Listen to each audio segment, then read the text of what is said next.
حضرت علی رضی اللہ عنہ اسلام کی ان عظیم ہستیوں میں سے ہے جن کا ذکر آتے ہی دل میں عزت، محبت اور عقیدت جاگ اٹھتی ہے۔ آپ نہ صرف اسلام کے چوتھے خلیفہ ہیں بلکہ رسول اللہ صلی اللہ علیہ وسلم کے چچیرے بھائی، داماد اور بچپن سے ہی آپ کے سائے میں پلنے والے خاص صحابی ہیں۔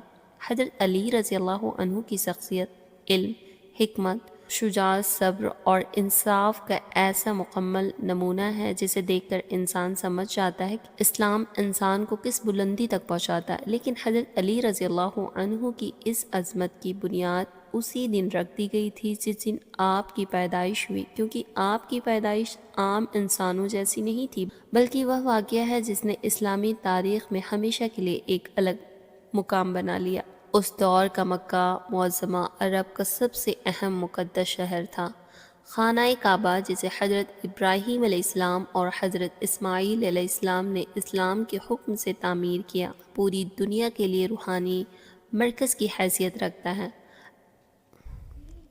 اگرچہ لوگ بت پرستی میں پڑ چکے تھے، لیکن اس کے باوجود کعبہ کی عظمت اور پاکیزگی دلوں میں باقی تھی۔ لوگ کعبہ کو امن کی جگہ سمجھتے تھے، وہیں دعائیں کرتے تھے اور وہیں اللہ سے اپنی مشکلوں کا حل مانگتے تھے۔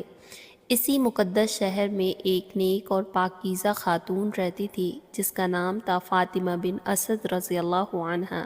آپ حضرت علی رضی اللہ عنہ کی والدہ تھی اور اپنے اخلاق، صبر اور ایمان کی وجہ سے مکہ میں عزت کی نظر سے دیکھی جاتی تھی۔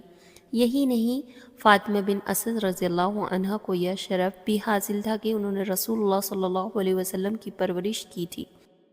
نبی پاک صلی اللہ علیہ وسلم بچپن میں اپنے چچا ابو طالب کے گھر رہے اور اس گھر میں ایک ماں کی طرح جس نے اپنی محبت دی وہ یہی فاطمہ بن اسد رضی اللہ عنہ تھی۔ اس طرح حضرت علی رضی اللہ عنہ اور رسول اللہ صلی اللہ علیہ وسلم کا رشتہ صرف خون کا ہی نہیں بلکہ محبت اور پرورش کا بھی تھا۔ پھر وہ مبارک دن آیا جو اسلامی تاریخ میں ہمیشہ کے لیے درج ہو گیا۔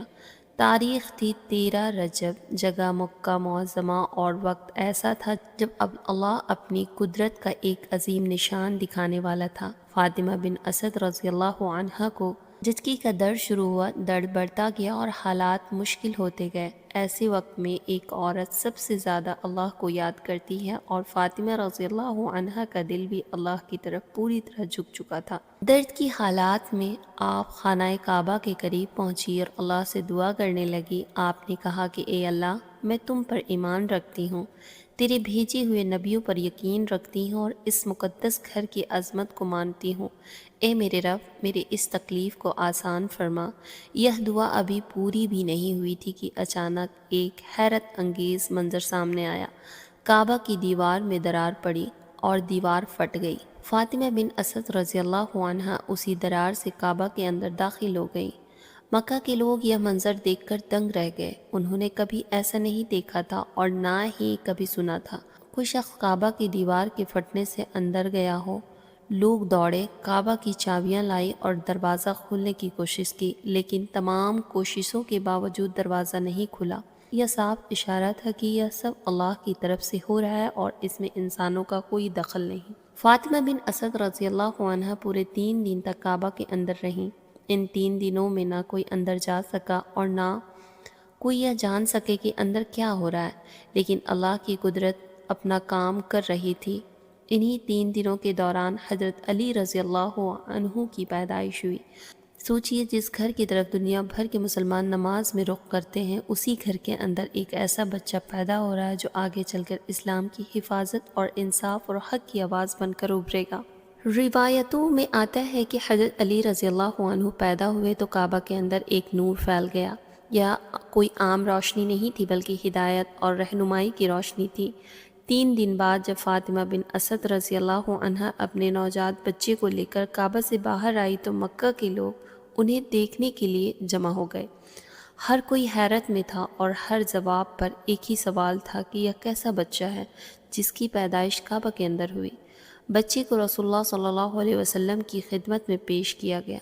نبی پاک صلی اللہ علیہ وسلم نے بچے کو اپنی گود میں لیا، اس کی طرف محبت سے دیکھا اور اللہ کا شکر ادا کیا۔ آپ صلی اللہ علیہ وسلم نے اس بچے کا نام علی رکھا۔ علی کا مطلب ہوتا ہے بلند، اعلیٰ اور اونچا۔ یہ نام اپنے آپ میں اس بات کی طرف اشارہ تھا کہ یہ بچہ آگے چل کر بلند مقام حاصل کرے گا اور دین اسلام میں اونچی حیثیت پائے گا۔ یہ بھی بیان کیا گیا ہے کہ حضرت علی رضی اللہ عنہ کی آنکھ کھلنے کے بعد پہلی نظر رسول اللہ صلی اللہ علیہ وسلم کے چہرے پر پڑی، یعنی جس شخص نے اسلام کی سب سے پہلی تعلیم دی، وہی شخص حضرت علی رضی اللہ عنہ کی زندگی کا پہلا نظارہ بھی بنا۔ اس سے بڑا شرف اور کیا ہو سکتا ہے؟ انسان کی زندگی کی شروعات ہی نبی پاک صلی اللہ علیہ وسلم کے چہرے سے ہو۔ حضرت علی رضی اللہ عنہ کا بچپن رسول اللہ صلی اللہ علیہ وسلم کی نگرانی اور پرورش میں گزرا۔ آپ نے بچپن سے ہی نبی پاک صلی اللہ علیہ وسلم کے اخلاق، سادگی، سچائی اور اللہ پر بھروسے کو دیکھا اور سیکھا۔ یہی وجہ ہے کہ حضرت علی رضی اللہ عنہ کی شخصیت میں علم اور حکمت بچپن سے ہی نظر آنے لگی تھی۔ جب اسلام کا اعلان تو سب سے پہلے ایمان لانے والوں میں حضرت علی رضی اللہ عنہ کا نام شامل تھا، اور اس وقت آپ کی عمر بہت کم تھی۔ حضرت علی رضی اللہ عنہ کی پیدائش کا یہ واقعہ ہمیں یہ سکھاتا ہے کہ اللہ جسے چاہتا ہے اسے عام راستوں سے ہٹ کر خاص طریقوں سے چنتا ہے۔ کعبہ کے اندر پیدائش اس بات کی نشانی ہے کہ یہ بچہ عام نہیں ہوگا۔